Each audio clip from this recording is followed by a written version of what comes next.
Deputy Kelleher. You see, Minister, it's the language that's being used as the issue at stake here, and how we're actually almost massaging the figures. Because what has happened, Minister, is there has been underfunding in the last 2 years. Minister Riley stole the budget previously. We know that. It went from mental health back into the big black hole of the Minister's estimates.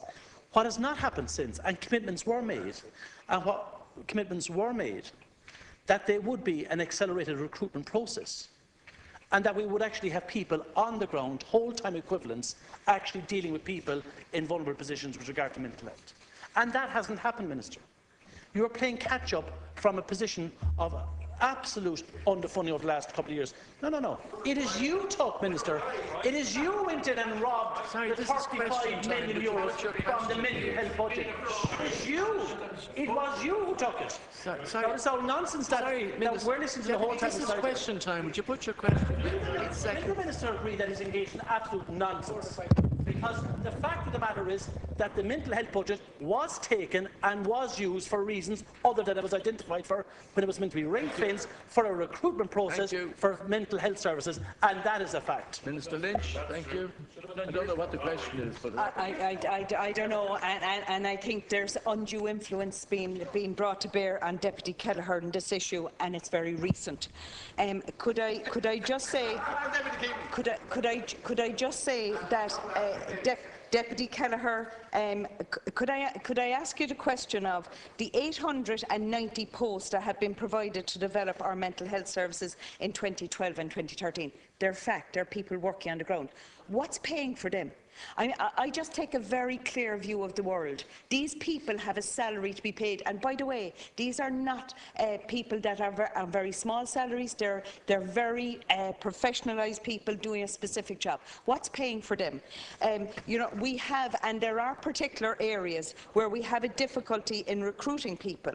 We will, in fact, recruit 250 to 280 additional pieces. In the first year that we recruited 414, of which 96% are in post. The rest of them we have a difficulty in recruiting because they're simply not available. But we continue in the process. And really, Minister, you know, I suppose in your case, Deputy, letting the facts get in the way of the story is a problem. Thank you.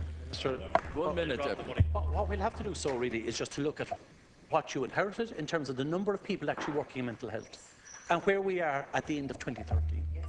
And by any credible stretch of the imagination, the bottom line here is there is an awful lot less people working in the area of mental health than there was. That is a fact. So taking credit for recruiting people, even though an awful lot more have left the services, means that less people are dealing in the area of mental health. So, and the reason being is because there was no aggressive recruitment process in 2011 and 2012, and you are now making up for the shortfall. That is what is happening, Minister. Because in every year. Sorry, please. Look, would you put your question? You have 11 seconds for your question. Well, the question quite clearly is, will the Minister with responsibility for mental health again threaten to resign to get a full complement and cohort of staff to actually deal with the commitments that are in the Minister.